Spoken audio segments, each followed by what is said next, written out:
하나님 말씀 나누겠습니다. 역대상 21장 18절부터 30절입니다. 회복하는 법이란 제목으로 하나님 말씀 나누겠습니다. 회복하는 법입니다. 다윗은 인구조사를 통해 하나님의 진노를 샀습니다. 다윗이 인구조사를 하기 전에 그가 어떻게 잘 나가지 않고 장애물이 있고 힘든고 그런 상황이 아니라 전쟁에서 승승장구를 하고 있었다는 거예요. 근데 그런 가운데에서 잘 나가고 있을 때에 사단이 침투했습니다. 그리고 사단이 넘어져서 인구조사를 하고, 인구조사는 그 세금을 걷어들일 목적이 있고, 또 하나는 군대를 개수하여서 다시 말하면 물질을 의지하고 세상 실력을 의지하고 있는 장면이라고 말씀드렸죠. 그게 하나님한테는 악이 되었다는 거였습니다. 여러분, 우리 인생이 잘 나가고 승승장구하는 거 우리의 실력 아닙니다. 하나님이 배후에 계시기 때문이에요. 하나님이 우리의 인생을 허락하지 않으면 우리 한순간에 무너질 수 있습니다. 인간 너무너무 야약하다는 걸 우린 매일매일 경험하죠. 그래서 여러분과 제가 오늘도 방심해서는 안 돼요. 방심이 뭐라고 했죠? 마음을 놓는 거예요. 여러분, 마음을 놓으셔서는 안 됩니다. 언제나 깨어 있어야 되고요. 쉬지 말고 기도해요. 근데 혹시나 여러분 이렇게 생각하시는 분들이 있더라고요. 쉬지 말고 기도하라라고 했더니 그러면 맨날 쉼 없이 긴장만 해야 됩니까? 저에게는 휴식이 없는 겁니까?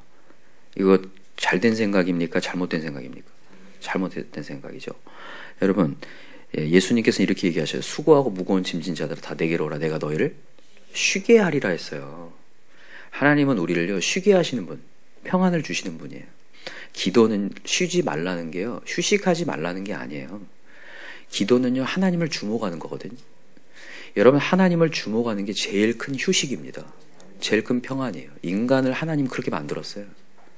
하나님이 6일 동안 창조하시고 마지막 6일째 인간 만든 다음에 뭐 하셨습니까?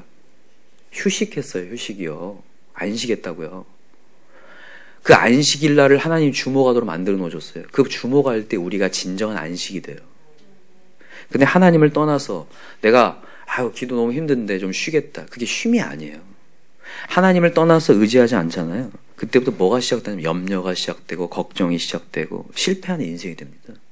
분열하는 영, 사단은요 분열의 영이에요. 우리가 하나님을 주목하지 않잖아요. 사단은요 가정을 파괴시키고 내 단체를 파괴시키고 내 인생을 파괴시켜가요. 무질서하게 만들어갑니다. 여러분 경험하지 않나요?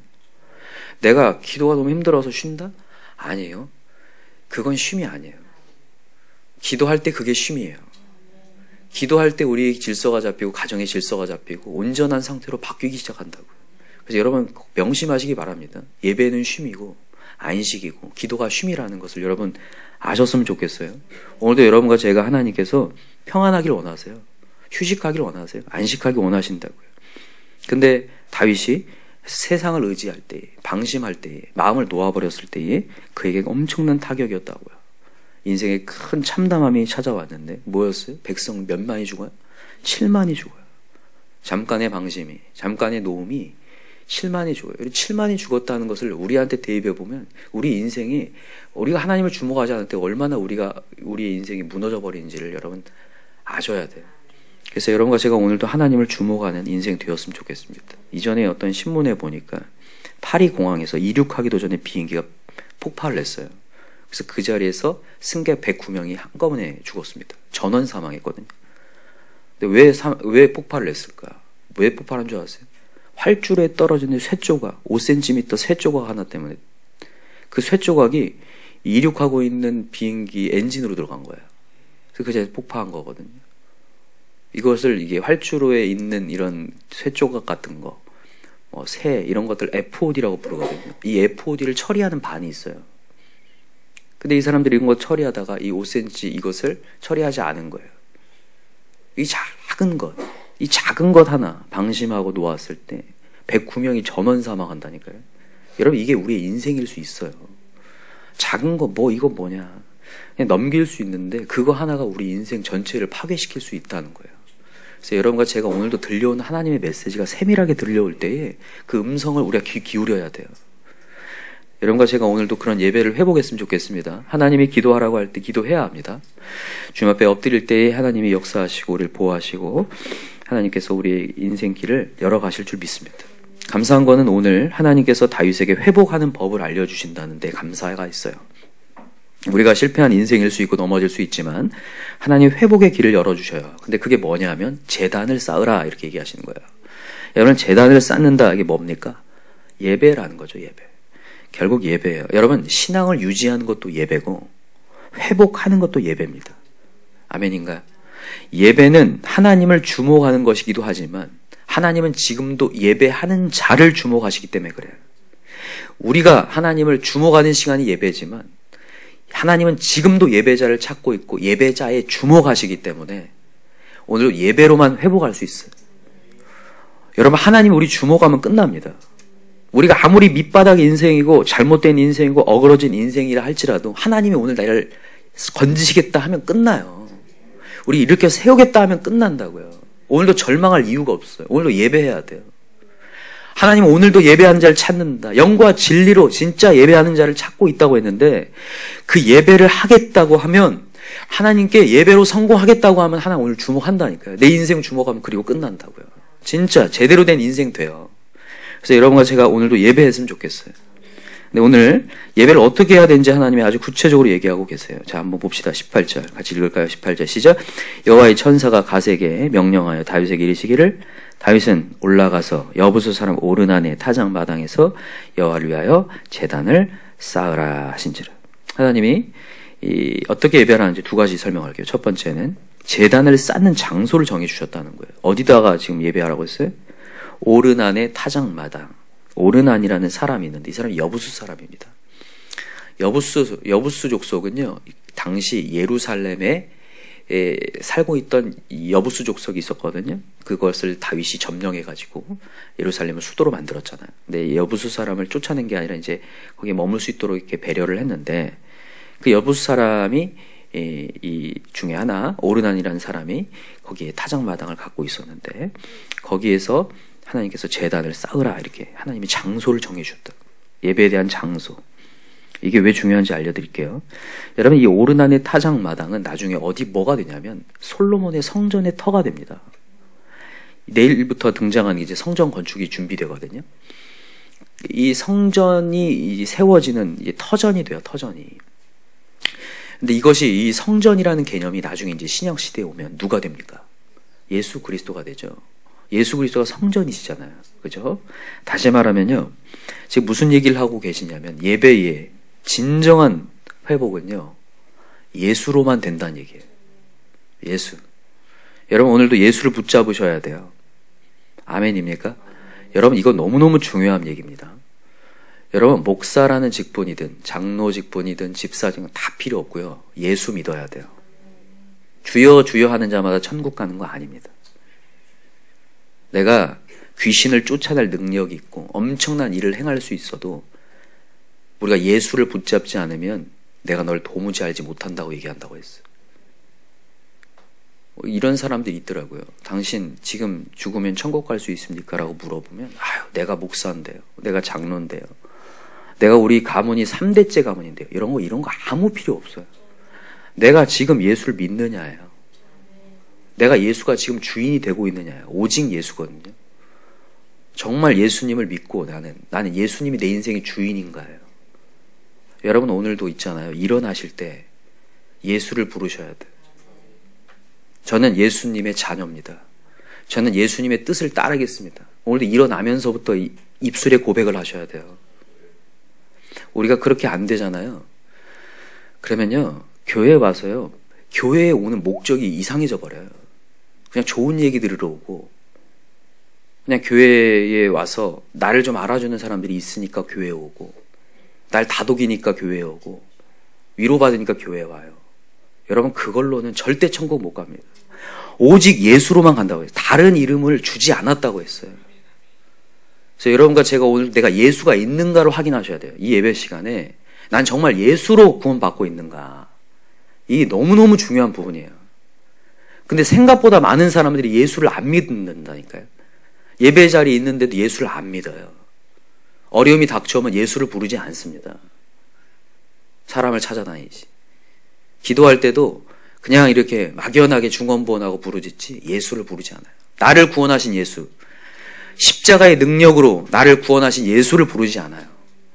나의 이 절망적인 이 상황 속에서 이 모든 죄악을 사하실 예수 그리스도를 부르지 않는다고요. 그게 큰 문제가 돼요. 여러분과 제가 오늘 또 다시 한번 예수를 회복해야 됩니다. 예수를 믿어야 돼요. 그래서 예수를 통해서 여러분 우리가 예배가 살아날 수 있다는 것을 여러분 믿으시기 바랍니다. 그게 첫 번째예요. 두 번째는 뭐냐면, 두 번째는 이 다윗이 이 오르난을 이제 찾아가서 타작 마당을 팔아달라고 얘기합니다. 그죠? 그랬을 때 오르난이 뭐라고 얘기합니까? 그냥 쓰라고 얘기해요. 그냥 쓰세요. 이렇게 얘기합니다. 왕이 왔는데, 그죠? 그럴만 하잖아요. 그냥 쓰세요. 이렇게 얘기했을 때 다윗이 뭐라고 하죠? 읽어봅시다 한번. 어디 있어요? 자, 23절부터 읽어봅시다. 23절 시작. 오르난이 다윗에게 말하되 왕은 취하소서 내 주 왕께서 좋게 여기시는 대로 행하소서. 보소서 내가 이것들을 드리나이다. 소들은 번제물로 곡식 떠는 기계는 화목으로 밀은 소제물로 삼으시기 위하여 다 드리나이다 하는지라. 다윗 왕이 오르난에게 이르되 그렇지 아니하다.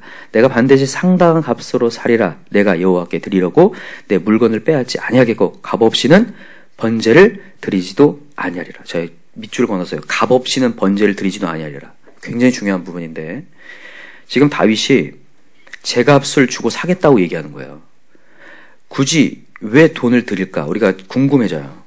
그냥 공짜로 받으면 얼마 줘요? 여러분 공짜 좋아하시잖아요. 공짜 받으면 얼마 좋습니까? 무료 이런 거 우리 막 찾아다니잖아요.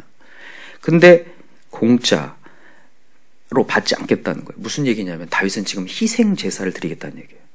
제가 월요일 날도 얘기 드렸어요. 예배는 뭐라고요? 희생 제사다. 여러분 왜 희생 제사라고 했어요? 여러분 우리가 말하는 하나님이 요구하시는 희생 제사는 희생이 아니라고 했습니다. 뭘 확인하려고 하시는 거예요? 은혜를 확인하려고 하는 거잖아요. 맞습니까? 이미 다윗은요 하나님으로부터 용서받은 것에 대한 은혜를 받은 자예요. 용서를 받은 자예요. 지금 어떤 상황이냐면 어제도 얘기했지만 백성들 7만이 죽었지만 지금 천사가 뭘 대기하고 있냐면 예루살렘은 뭐 하려고? 완전히 멸망시키려고 칼을 들고 대기하고 있는 상황이에요. 심판하려고 하는 대기하는 상황 속에 지금 하나님께서 기회 주는 거예요. 제단을 쌓으라. 내가 심판을 면하게 해주겠다. 이걸 지금 하고 계신 거예요. 이게 얼마나 감사해요. 그래서 지금 다윗은 공짜로 하려는 게 아니라 희생 제사를 드리는 거예요. 기꺼이 드리겠습니다. 여러분 하나님께서 왜 이런 희생 제사를 요구하시냐면 자원하길 원하셔서 그래요. 너가 정말 용서받은 것에 대한 감사가 있느냐, 은혜에 대한 기꺼이 드리는 자원함이 있느냐를 얘기하시는 거예요. 여러분 회개를 억지로 하면 그게 회개입니까? 아니죠. 억지는 회개가 아닙니다. 여러분 혹시라도 억지로 예배 드린다, 하나님이 받질 않아요. 억지로 예배하는 거. 하나님은 자원하기를 원하세요. 기꺼이 드리기 원하신다고. 왜요? 내가 은혜 받았으니까. 내가 용서받았어. 오늘도 내가 용서받은 자라는 것을 깨달아야 돼요. 그래서 너무 감사해서 예배해야 되고 감사해서 헌신하고 감사해서 헌금을 드려야 되거든요. 그게 우리의 모습이어야 돼요. 근데 우리가 그 하나님의 은혜가 사라지면 그 모든 것들이 다 시험거리가 되거든요. 여러분 지금 다윗이 이제 그것을 산 다음에 자 26절 보세요. 다윗이 거기서 여호와를 위하여 제단을 쌓고 번제와 화목제를 드려 여호와께 아뢰었더니 여호와께서 하늘에서부터 번제단 위에 불을 내려 응답하시고 여호와께서 천사를 명령하심에 그가 칼을 칼집에 꽂았더라. 아멘. 여러분 여기에 번제와 화목제가 나오죠. 번제는 뭐냐면 우리의 죄를 태우는 겁니다. 너무 감사한 시간이죠. 여러분 죄는 하나님과 우리의 사이를 가로막는 겁니다. 하나님이 우리를 건지려고 하는데 죄가 있으면 가로막혀서 건짐을 받을 수 없는 상황이에요. 근데 번제를 통해서 우리 죄가 사해져요. 너무 감사한 시간이죠. 그리고 나서 무슨 제를 드려요? 화목제. 화목제가 뭡니까? 하나님과 나 사이가 연결이 되었다에 대한 감사예요. 그걸 화목제사라고 하거든요. 여러분 이 화목제가 세 가지로 얘기합니다. 세 가지 종류가 있어요. 화목제는 하나는 감사제가 있고 두 번째 자원제, 세 번째 서원제 이렇게 세 가지가 있어요. 다시 해봅시다. 뭐라고요? 감사제, 자원제, 서원제 이 세 가지인데 이게 이 화목제의 세 가지 종류인데 이 세 가지가 다 필요해요. 이 세 가지가 감사, 용서에 대한 감사, 하나님이 나를 살려주셨다는 것에 대한 감사. 두 번째 그 감사를 자원하는 마음으로 하는 거. 세 번째 반드시 결단이 있어야 돼요. 서원이. 이게 화목제사예요. 이거 헌금을 예로 들까요? 헌금을 할 때 우리가 어떤 마음으로 해야 되는지가 여기 세 가지에 나오는 거예요. 우리가 감사헌금을 드리잖아요. 그냥 드리는 거 아닙니다. 감사가 있어야 돼요. 하나님, 나를 구해주셨다니요. 나를 살려주셨다니요. 이 감사가 있을 때 헌금이 제대로 돼요. 맞습니까? 두 번째 뭐라고요? 기꺼이 드리는 감사요. 기꺼이 드리는 자원이요. 자원. 헌금은 억지로 드리는 게 아니라 기꺼이 드리는 거예요. 은혜가 감사해서 기꺼이 드리는 거. 자원제죠. 세 번째는요. 헌금을 통해서 뭐 하는 거냐? 결단하는 거예요. 이 모든 것이 주님 것입니다. 내 인생이 주님 것입니다 라면서 헌금을 드리는 거거든요. 원래 내 전체를 드려야 되잖아요. 산 제사로 내 걸 드리는데 그거에 대한 표시로 하나님께 헌금을 하는 거거든요. 세 가지. 근데 여러분, 은혜 받지 못한 사람은 반드시 헌금에 시험 듭니다. 그래서 은혜를 받아야지만 이 세 가지가 가능하기 때문에. 맞습니까? 헌신하고 봉사하는 것도 마찬가지예요. 우리가 주의 일을 봉사하고 사명 감당하는 것도 은혜 받지 않으면 반드시 시험 드는 이유가 그거예요. 감사가 나올 수가 없어요. 나를 용서해 준 거 못 느끼겠는데?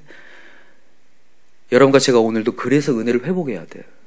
오늘 지금 이 하나님께서 다윗에게 희생 제사를 요구하신 게 그거예요. 너 정말로 용서받은 자로서의 감사가 있느냐? 자원하는 마음이 있느냐? 여러분, 이런 자원하는 마음, 억지 회개가 되고 있다면요, 그 사람은 반드시 다시 죄를 짓게 돼 있습니다. 다시 죄로 돌아가게 돼 있어요. 억지 회개는. 진정한 회개가 있어야 죄를 쌓으려고 해요. 지금 다윗이 그걸 하나님께서 요구하신 거예요. 다윗에게. 이것을 사울왕과 비교해 봅시다. 사울왕은요, 하나님 앞에 자원하는 마음으로 제사를 드리지 않습니다. 그냥 구색을 맞춰요. 사무엘이 오지 않자 자기 마음대로 번제와 화목제를 드렸다고 얘기하거든요. 사무엘상 13장에 나와요. 자기 마음대로. 자기 마음대로 해요. 그냥 구색을 맞추는 거예요, 예배를. 하나님께 자원하여서 기꺼이 드리는 마음으로, 감사한 마음으로 드리는 게 아니에요. 그게 결국에는 그의 인생을 마지막까지 파멸로 끌어가거든요. 여러분, 예배가 너무너무 중요해요. 여러분, 오늘도 내 마음을 확인하시기 바랍니다. 말씀을 정리할게요. 정말 예수가 필요합니다. 예배에는. 두 번째는 정말 자원하는 마음이에요. 정말 은혜 받은 것에 대한 자원하는 심령이어야 되는데, 여러분, 예배를요, 화려함으로, 웅장함으로, 멋짐으로 나아가지 않길 바라요. 예배는 그렇게 드리는 게 아닙니다. 예배는 죽고 사는 문제예요. 예배는 죽고 사는 문제. 오늘 내가 예배를 제대로 드리면 사는 거고, 예배를 제대로 못 드리면 죽는 거예요. 여러분, 이거 받아들이시나요? 정말입니다. 오늘 예배를 제대로 드렸더니 그가 칼을 칼집에 꽂았더라. 너무 감사한 일이에요. 이게 예배에 대한 성공이 된 거예요. 가인이 예배에 성공하지 못하자 그의 인생뿐만 아니라 그의 후손까지도 다 멸망받을 후손이 나오거든요. 오늘도 저와 여러분이 예배에 성공해야 되는데, 오늘도 좀 더 예배에 진지해졌으면 좋겠어요. 우리가 때로는 너무나 예배가 많다 보니까 예배가 가벼워지고 있어요. 예배가 죽고 사는 문제인데, 내가 오늘 예배에 성공해야 심판이 떠나가고 진정이 살아나고 부활의 영광이 있고 가정이 살아나는데, 예배를 대충 하려고 해요. 너무 가볍게. 물론 우리 교회는 아닐 줄 믿습니다. 우리 예배 제대로 합시다. 진짜 진지하게 하셔야 되고, 잠깐이라도 두 사람이 모여서 예배할 때도 하나님이 지금 나와 함께 하시구나. 위대한 하나님이, 다윗이요, 이런 엄청난 심판을 경험하고 나서 두려워 떨어서 제대로 하나님께 묻지도 못해요. 여기 보세요. 30절 읽어보세요. 다시 시작. 다윗이 여호와의 천사의 칼을 두려워하여 감히 그 앞에 가서 하나님께 묻지 못하더라. 예전에는요, 이 정도로 두렵지는 않았거든요. 근데 하나님은 너무너무 무서운 분이라는 걸 깨달은 거예요, 다윗이. 그래서 묻지도 못할 정도로 덜덜 떨어요. 예배가 매우 진지해진 모습이거든요, 다윗이 지금. 하나님의 강력한 심판 앞에, 이렇게 무서우실 수 있는 분이구나. 여러분, 예배는 죽고 사는 문제이기 때문에 오늘도 우리 정신 차리고 예배했으면 좋겠고요. 두렵고 떨림으로 예배할 때에 오늘도 칼집에 칼을 꽂으시고 심판이 아니라 우리에게 축복을 해주시는 역사를 경험하게 될 줄 믿습니다. 기도합시다. 이 시간에 기도할 때에 하나님은 분명히 우리에게 회복하는 법을 알려주셨어요. 예배하라고 하는 귀한 길을 열어주셨습니다. 그리고 예수 그리스도라는 이름, 우리가 혹시라도 누군가 나를 정죄할 때에 우리가 예수님을 앞세워야 돼요. 나는 예배할 수 없지만 내가 예수 이름으로 예배합니다. 예수님을 잃어버리지 않았으면 좋겠고, 오늘 그 예수님이 나를 건져주셨다는 그 은혜가 커져서 그 은혜로 예배할 수 있는 자 되게 해달라고, 진정으로 예배가 회복되어서 우리 인생이 회복되고 가정이 회복되고 우리 자녀가 회복되는 역사가 일어나게 해달라고, 이 시간 우리 회복을 놓고, 예배 회복을 놓고 이 시간 주여 3장 간절히 부르고 기도합시다. 주여 주여 주여.